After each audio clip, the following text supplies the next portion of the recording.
신은 죽었다. 만일 신들이 존재한다면 어떻게 내가 신이 아니라는 사실을 참고 견딜 수 있을 것인가? 그러므로 신들은 존재하지 않는 것이다. 예, 신은 죽었다. 니체의 선언입니다. 국민TV 라디오 30분 책 읽기 10월 14일 월요일 순서 시작합니다.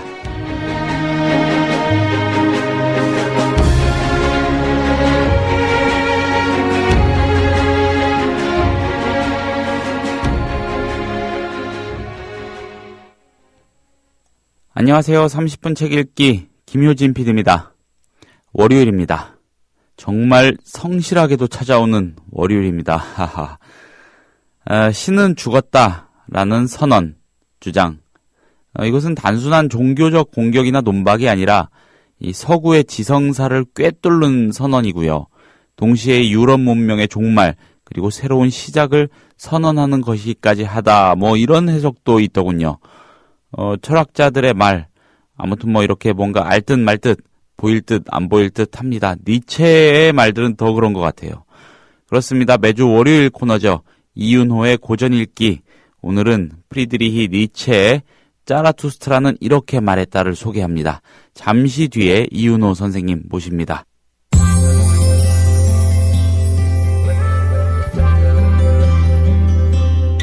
매일 아침 이 책 한 권. 국민TV 라디오 30분 책 읽기.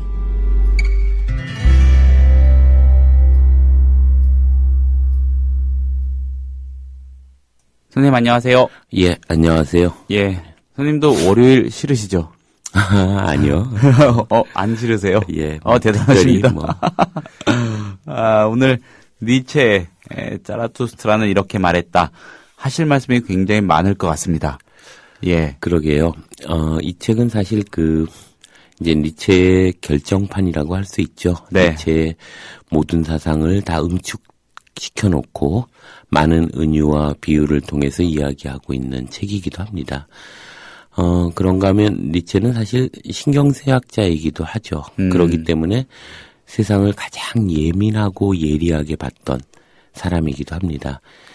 그래서 이 니체를 21세기에 보는 것은 대단히 중요한 의미가 있을 것 같아요.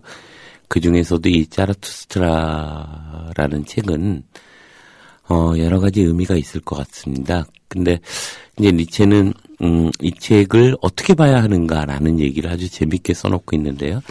제가 니체의 그 이야기를 잠깐 읽어볼까 하는데 네. 이런 얘기를 합니다. 나는 왜 이렇게 좋은 책을 쓰는가? 정말 오만하기 그지없는 사람이에요. 스스로 자기 책에 대해서 정말 이거 내가 쓴 거 맞냐? 이런 얘기도 하고. 그래서 대단히 재밌는 사람이기도 한데요. 네. 거기에 이런 얘기를 합니다. 사람들이 내 저서를 소유하기 위해서는 가장 부드러운 손가락과 함께 가장 용감한 주먹을 지녀야 한다. 정신에 조금의 결함이 있어서도 안 된다. 심지어 소화불량을 겪어서도 안 된다. 신경이 약해서도 안 되고 즐거운 소화가 필요하다. 영혼의 빈곤이나 영혼의 구석에 공기가 들어있어도 안 된다. 어떤 비겁이나 불결, 내장 속에 들어있는 비밀스러운 복수심은 더더욱 안 된다. 나의 완벽한 독자를 상상해보면 그는 항상 용기와 호기심이 어우러진 하나의 괴물이다. 그는 순종적이면서도 교활하고 또한 조심스럽다. 그는 타고난 무언가요 발견자다. 그러니까 결국 이 책을 읽는다는 것은 혹은 니체의 책들을 이해한다는 것은 무언가고 발견자지 않으면 안 된다 이런 얘기를 하는 거죠. 니체는 어느 책에선가 그런 얘기를 합니다. 끊임없는 가면에 대한 이야기를 하죠. 네. 이 모든 것은 니체이고 또한 니체가 아니다. 나는 끊임없이 가면을 쓰고 있다 이런 얘기를 해요. 그럼으로써 그 가면 쓴, 즉 변신하는 것에 니체에 대한 이야기를 하고 있는데 사실 니체를 이해하는 것이 그렇게 쉬운 문제는 저는 아니라고 생각을 합니다. 그가 이제 이 짜라투스트라 또 그 당시에 쓰여진 몇 권의 책이 있죠. 네. 선악의 저편, 또 도덕의 계보학, 짜라투스트라는 이렇게 말했다. 이런 것들이 이제 즈음 이제 니체 말년에 쓰여진 책입니다. 근데 이 책에서 전제하고 있는 것이 있는 거죠. 인간이라는 것이 과연 무엇일까? 사실 지금식으로 보자면 온갖 사회제도의 흐름 속에서 인간은 인간의 가치를 잃어버리는 노예 도덕에 빠져 있다는 겁니다. 그것은 이제 기독교의 신에 대한 문제로 니체는 풀고 있지만 사실은 어떤 면에서 보면 그것은 국가이기도 하고 시스템이기도 하고 혹은 우리가 갖고 있는 우리가 알지 못하는 어떤 지배의 어떤 힘일 수 있다고 생각을 하는데요. 그걸 이제 그 니체는 아주 재밌게 표현을 하는 부분이 나옵니다. 그걸 잠깐 좀 그 말씀드리면 이런 얘기를 하죠. 자라투스트라는 말한다. 만일 그들의 행복과 덕에 대한 가르침이 그들을 그렇게 왜소하게 만들었다. 이거 재밌는 말이에요. 덕에 대한 가르침이 그렇게 왜소하게 만들었다. 그러면서 이제 그런 얘기를 하죠. 그들의 덕이라고 하는 건 지배보다는 복종을 가리키고 가치를 창조하는 자보다는 가치에 복종하는 자들을 만들어낸다. 이거 한번 지금 우리가 되돌아볼 얘기이기도 합니다. 가치를 창조하는 게 아니라 어떤 가치들에 대해서 알겠니?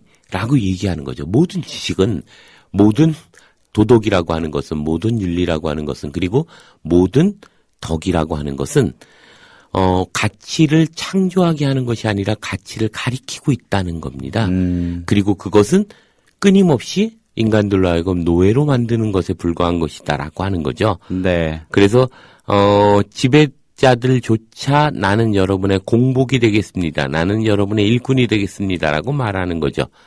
결국 으뜸되는 주인마저 으뜸되는 종에 불과한 것이다라는 얘기를 하게 됩니다. 그러면서 그가 얘기하는 것 중에 하나가 중력의 영이라고 하는 거죠. 이런 거예요. 사실 인간이 참 싸가지 없는 동물이죠. 싸가지 없는 동물.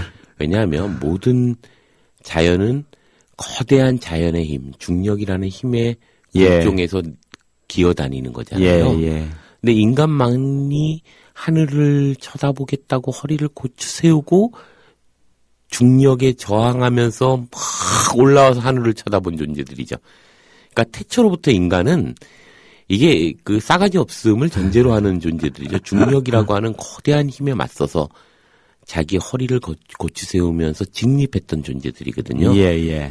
그러던 인간이 또다시 노예의 도덕으로 빠져들었다라는 것이 니체의 핵심적인 얘기일 텐데요. 이런 얘기를 하죠. 강한 중력 때문에 그들의 키는 자라지 않는 것이다. 그리고 보니 자라투스트라는 물에 오르기 전 중력의 영이라고 불리는 난쟁이의 환영에 시달렸다고 합니다. 그가 위를 향해 오르고 있을 때 중력의 영은 등에 올라타 그를 무겁게 만들었고 그를 자꾸만 시면으로 끌어내리려 했다고 얘기하죠. 자라투스트라는 중력의 영이라고 불리는 난쟁이가 자기의 뇌 속에 무거운 납덩이를 방울방울 떨어뜨리고 있다고 얘기를 합니다. 이게 이제 환영과 수수께끼라고 하는 대목에서 나오는 얘기인데요. 그러면서 인간은 사실 끊임없이 중력의 영에 시달리고 있고 그러한 중력의 영으로 불리는 난쟁이가 우리들의 귀 속에 그리고 뇌 속에 무거운 납덩이를 떨어뜨렸다는 거죠. 그래서 무언가를 새로운 것을 창조하라면 난쟁이가 끊임없이 얘기하죠. 그건 시도되었던 거야. 그리고 예전에 해봤는데 아무 소용없어. 너 그러다 큰일 난다. 이런 식의 어떤 지혜와 아까 얘기했던 지식이라고 하는 혹은 가치에 복종하게 하는 것을 통하여 끊임없이 새롭게 창조되는 것을 방해하고 있는. 그래서 무거운 납덩이를 통하여 뭐라고 할까요? 관습, 도덕, 법률, 법칙 이런 걸 만들어서 끊임없이 한 개인을 옥죄고 있는 거죠. 니체가 얘기하려고 했던 가장 중요한 것은 여기로부터 주인의 도덕을 찾으라는 겁니다. 이러한 노예의 도덕. 이렇게 세상이 만들어내는 가치 속에서 매몰돼서 살아가는 것이 아니고 스스로가 창조적 주체가 되어야 한다. 이게 이제 위보면스 초인에 대한 얘기죠. 근데 재밌는 건 이제 니체의 가장 핵심적인 얘기 중에 하나가 이제 세 가지 변신이라고 하는 이야기가 나와요. 이게 이제 니체의 가장 핵심적인 정신을 집약해 놓은 얘기일 텐데요. 네. 그러니까 세 가지 변신을 한다는 거죠. 그래서 첫 번째 변신은 낙타이고, 두 번째 변신은 사자이고, 세 번째 변신은 어린아이입니다. 네, 네. 이 얘기를 조금 길지만 한번 좀 읽어볼까 하는데요. 네. 잘 들어보라. 교육자 짜라투스트라는 말한다. 나는 지금 너희들에게 처음 낙타가 되고 낙타에서 사자, 마침내 사자에서 어린아이가 되는 정신의 변신 이야기를 하려 한다. 정신은 어떻게 낙타가 되고 어떻게 사자가 되고 어떻게 어린아이가 되는가? 낙타의 정신, 사자의 정신, 어린아이의 정신은 어떻게 다른 것인가? 첫 번째 동물은 낙타다. 이 동물을 잘 보라. 여러분들이 알고 있듯이 인내력이 아주 강한 동물이다. 사막의 더위 정도는 그를 쓰러뜨릴 수 없다. 설령 오아시스가 며칠 동안이나 나타나지 않는다 해도 그는 끄떡없다. 또 그의 등은 아무리 무거운 짐도 가뿐히 실어나를 정도로 넓고 튼튼하다. 여러분이 주목해야 할 곳은 여기 무릎이다. 이 무릎에 굳은 살을 잘 보기 바란다. 그는 정말로 공경심이 강한 동물이다. 그는 얼마나 자주 무릎을 꿇었는지 여러분도 상상도 못할 것이다. 참으로 예의 바르고 착한 동물이다. 그러나 나는 또한 이 동물이 그 자신의 마음, 특히 그 자존심에 얼마나 많은 상처를 주었을지 생각해 본다. 그는 무릎을 자주 꿇어 주인의 자존심을 영광되게 했지만 동시에 자신의 자존심에는 큰 상처를 주었다. 그는 아무리 더러운 물일지라도 거기에 온갖 흉측한 개구리나 두꺼비가 살고 있다 해도 기꺼이 들어간다. 그 모든 짐을 짊어지고 묵묵히 걷는 것이다. 난 이 동물이 주인에게 한 번도 아니요라고 말하는 것을 들어보지 못했다. 나는 이 동물의 삶에 대해서 생각해 본다. 나는 이 착한 동물이 자기 삶에 얼마나 못된 고문을 가하고 있는지 생각해 본다. 그의 희생은 정말 그의 착한 마음씨에서 온 것인가? 혹시 희생이라고 부를 수밖에 없을 정도로 자기 삶을 고된 것으로 만들어 놓은 것은 그가 아닐까?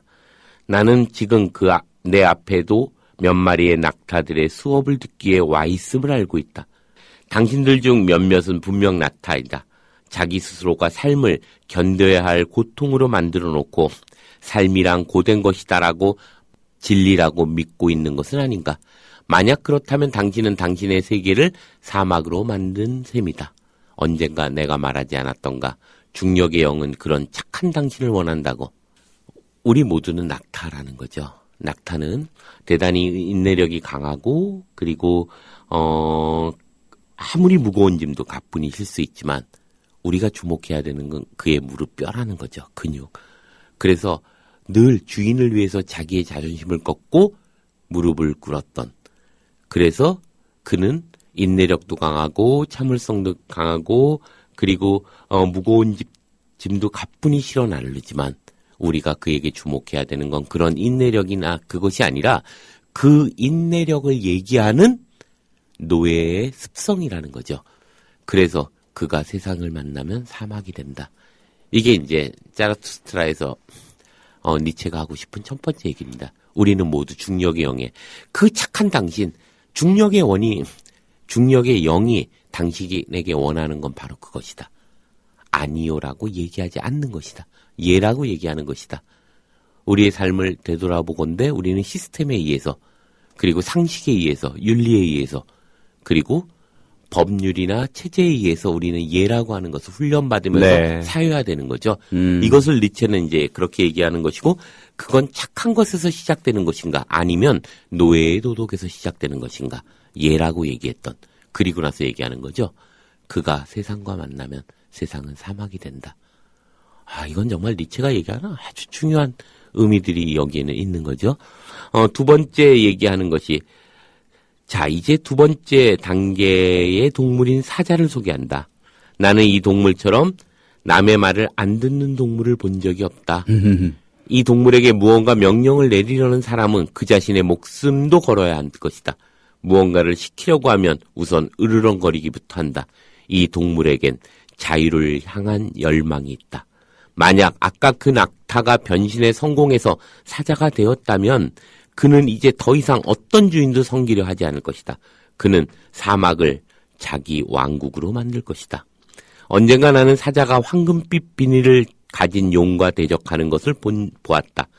아마 사자가 자신을 지배하려 했던 모든 주인들을 물리친 후 마지막 남은 주인, 바로 신에 대적하려 가는 길이었던 것 같다. 사자는 몰랐지만 사실 그 용은 신이 위장한 모습이었다. 사자의 정신이 신을 인정하지 않았기 때문에 신은 부득이하게 용의 모습으로 나타날 수밖에 없었다. 용이 말했다. 너는 해야만 한다. 용의 말이 무엇을 의미하는 것 같은가? 여러분은 평소에 용의 말을 많이 들어왔다. 용은 사자에게 의무나 당위에 대해 말한 것이다. 이것만은 지켜야 한다. 꼭 이렇게 해야 한다. 평소에 이 같은 말을 많이 듣지 않았는가? 용의 목소리는 도덕의 목소리고 법의 목소리고 관습이나 제도의 목소리다. 용은 다시 말했다. 모든 사물의 가치는 내게서 빛난다. 그는 자신이 가치를 창조했을 뿐 아니라 가치를 평가하는 자라고 말한다. 옳고 그름, 귀하고 천함은 오로지 신인 자신만이 정하는 것이라고 했다. 그때 사자는 으르렁거리며 이렇게 외쳤다. 나는 하고 싶다. 그는 누구의 명령을 듣지 않고 오직 자신의 욕망을 따르고자 한다. 나를 내버려 두라. 나는 그 누구의 명령도 받고 싶지 않다. 나는 자유를 원한다. 그냥 하고자 한다고 용이 받아친다. 모든 가치는 이미 창조되었고 이 가치, 창조된 일체의 가치, 그것이 바로 나다. 따라서 나는 하고자 한다 따위의 말은 용납할 수 없다. 여러분은 이 짐승을 다시 보자. 왜 정신은 낙타에서 머물러서는 안 되는가? 왜 정신은 사자를 필요로 하는가? 여기 혹시 자유의 쟁취, 가치의 창조 그런 것을 꿈꾸는 이들이 있는가? 그렇다면 먼저 사자가 되어야 한다. 형제들이여 자유를 얻으려면, 그리고 의무에 대해서도 신성한 아니오를 말할 수 있으려면 우선 사자가 되어야 한다. 낙타가 사자가 되었다면 참으로 큰 소득을 올린 것이다. 낙타의 눈엔 사자의 행동이 약탈로 보일 것이다. 그러나 기꺼이 명령받기를 사랑했던 낙타가 자유를 찾아오기 위해서는 신성한 것에서조차 마땅과 자의를 찾아야 한다. 미망과 자의를 찾아야 한다. 분명히 위협이나 협박, 강제가 있을 것이다. 때는 엄청난 유혹도 있을 것이다. 노란 모래 속에서 햇볕을 쬐고 있다면 어떻게 많은 샘이 있을 섬을 향해 곁눈질하지 않을 수 있겠는가. 그러나 사자는 갈증에 굴복하여 안락한 자들처럼 되지 않는다. 오아시스가 있는 곳이라면 우상숭배 또한 있기 마련인 것을 알고 있는 것이다. 여러분은 내가 너무나 인간적인을 쓸 때를 알고 있을 것이다. 내가 돌아갈 배를 불태우면서까지 용기를 내었던 것을 기억하는가? 신과 함께 안락하기보다 외롭고 굶주리더라도 신없이 지내는 것. 그때 나의 정신은 분명 사자였다. 이러면서 이제 얘기를 합니다. 여기서 사자에서 중요한 것은 끊임없이 신이 우리에게 명령을 하는 거죠. 이것을 해야 한다. 꼭 이렇게 해야 한다. 이것만은 지켜야 한다. 뭐 이런 도덕의 목소리고 법의 목소리죠. 네. 그리고 모든 사물의 가치는 내게서 빛난다. 시스템의 목소리고 신의 목소리고 세상의 목소리입니다. 여기서 으르렁거리면서 사자가 얘기하는 나는 하고 싶다라는 자기 욕망의 자리. 정말 중요하다. 이것이 정신의 고귀함이다. 라고 얘기합니다. 그래서 사자는 낙타가 세상을 만나면 사막이 되지만 사자가 만날 때 왕국이 된다. 니체가 그런 얘기를 합니다. 오아시스가 있는 곳에서는 반드시 우상숭배 또한 있기 마련이다. 네. 그 우상숭배, 그것이 바로 신의 제도이고 신의 법률이고 신의 세상이고 그것이 바로 시스템이고 그것이 도덕이고 그것이 사회화죠. 오아시스가 있는 곳에 그것을 지배하고자 하는 우상숭배가 있는 거죠. 그럴 때 사자의 정신의 거룩함, 고귀함 있는 거죠. 아니오라고 얘기할 수 있는, 나는 하고 싶다라고 자기 욕망을 드러낼 수 있는 것, 이것이 정신의 고귀함이다. 근데 여기서 마지막 반전이 딱 있죠. 그러나 사자는 용과 싸우다 지쳐갔다. 지쳐간다는 거예요. 지금까지 나는 여러분에게 낙타가 되고 사자가 된 정신에 대해 이야기했다.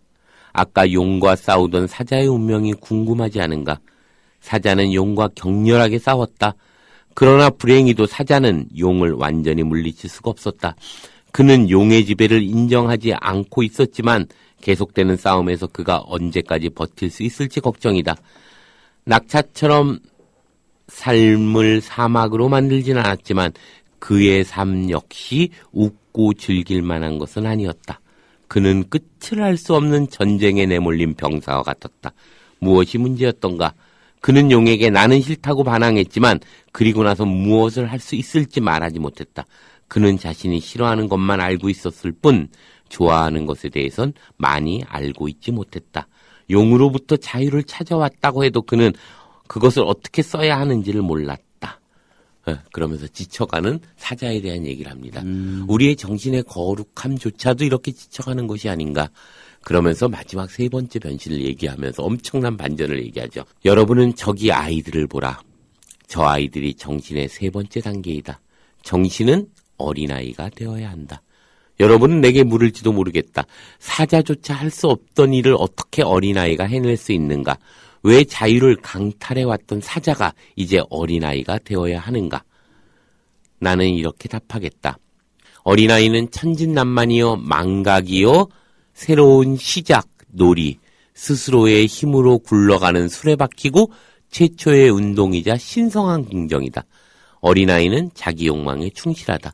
도덕이나 법률, 제도는 아이들의 행동을 심판할 수 없다. 아이는 천진난만하게 웃을 뿐이다. 어린아이에게는 양심의 가책이 없다. 그는 비도덕적 존재이다. 그것은 그가 악한 존재라는 의미에서가 아니라 도덕을 필요로 하지 않고 도덕을 갖고 있지도 않다는 의미에서 그렇다. 사자와의 차이를 알겠는가? 아이는 으르렁대지 않는다. 그냥 웃을 뿐이다. 아이는 용을 보고도 웃음 짓는다. 사자의 적수였던 용은 아이의 적수가 되지 못한다. 용이 나타났다면 그것은 아이의 장난감이 되고 말았을 것이다. 용을 죽일 수 있는 건 사자가 아니라 아이다. 물론 아이의 무기는 으르렁거림이 아니라 웃음이다. 사자에게 힘든 전투였던 것이 아이에게는 재밌는 놀이가 된다. 아이는 자신의 욕망에 따라 굴러가는 바퀴인 것이다. 그렇다 형제들이여, 창조의 놀이에는 아이의 신성한 긍정이 필요하다. 아이에 이르러서야 정신은 자기 자신의 의지를 의욕하여 새로운 상실한 자는 자신의 세계를 되찾는다. 니체가 얘기하려고 했던 세 번째 변신은 결국 어린아이죠. 네. 어린아이야말로 초인의 위버맨스를 갖고 있는 거죠. 위버맨스 초인을 가지고 있는 거예요. 뭐냐면 끊임없이 변신할 수 있는 긍정이고 그리고 새로운 창조이고 창조가 주입받아서 계몽되는 것에 대해서 낙타는 예라고 했고 사자는 아니오라고 했지만 아니오라고 하는 네거티브가 아니라 아이는 그 자체가 포지티브, 긍정으로서 그냥 그것을 놀이로 끊임없이 자기를 변신해 나가는 하나의 놀이적 주체가 된다는 거죠. 그래서 그 아니오라고 하는 건 으르렁거리는 표정을 통해서 싸우지만 아이는 웃음을 가지고 놀이를 한다. 인간은 노예의 도덕에서부터 주인의 도덕, 즉 어린아이와 같은 창조적 도덕으로 나아가야 한다. 이것이 이제 니체가 이야기하려고 했던 핵심적인 어떤 것이 아닌가. 니체는 참 많은 얘기를 통해서 했습니다. 그렇지만 핵심을 보면 결국 인간이라고 하는 것은 사회 시스템 속에서 중력의 영에 의해서 난장가 되어 간다는 거죠. 이 과정에서 그것을 극복하는 정신의 위대함은 예라고 했던 낙타를 넘어서는 것이어야 한다. 하지만 낙타를 넘어가서 아니오라고 얘기하는 지쳐버리는 사자가 아니라 아니오라는 것조차도 모르는 비도덕적인 주체, 즉 주인이 돼서 끊임없이 긍정의 변신을 해야 한다. 이것이 이제 니체가 얘기했던 가장 핵심적인 문제가 아닌가. 그래서 니체가 20세기의 출발점에서 죽었어요. 그러니까 니체는 1899년 1900년대 직전에 죽었죠. 네. 그런데 이 1899년에 죽었던 니체는 이미 자기는 미래에 정말로 위대한 자가 돼 있을 것이라는 것을 미리 예견을 하죠. 그리고 21세기에 정말 우리가 이 시스템, 합리성이 만들어내는 이 엄청난 중력이 우리에게 또다시 엄청난 위험을 가져왔죠. 네. 이 위험으로부터 어떻게 넘어설 것인가 라고 할 때 윤리의 계몽이나 훈육이나 주입에 의해서가 아니라 혹은 그것에 대해서 배우는 것에 의해서가 아니라 도리어 그것을 스스로 긍정하면서 놀이하는 어떤 주체가 돼야 되는 것이 아닌가. 예, 이 기득권이나 권력, 때로는 돈, 예, 이런 걸 많이 가진 사람들은요, 이 법과 질서, 이 규범, 전통의 지침 같은 거를 신봉하는 경우가 많죠. 이런 것들은 근데 대부분 관습이나 관념에 기반한 것인 경우가 또 많습니다. 이런 사람들은 되도록 많은 사람들이요, 이 낙타로 머물러 주기를 바라지 않을까 싶네요. 용감했다는 사람들 중 또 얼마나 많은 이들이 이 니체의 생각을 정신적 버팀목 삼았을지는 어렵지 않게 예상해 볼 수 있는 일인 것 같습니다. 자, 선생님 오늘도 말씀 재밌게 잘 들었습니다. 고맙습니다. 네, 고맙습니다.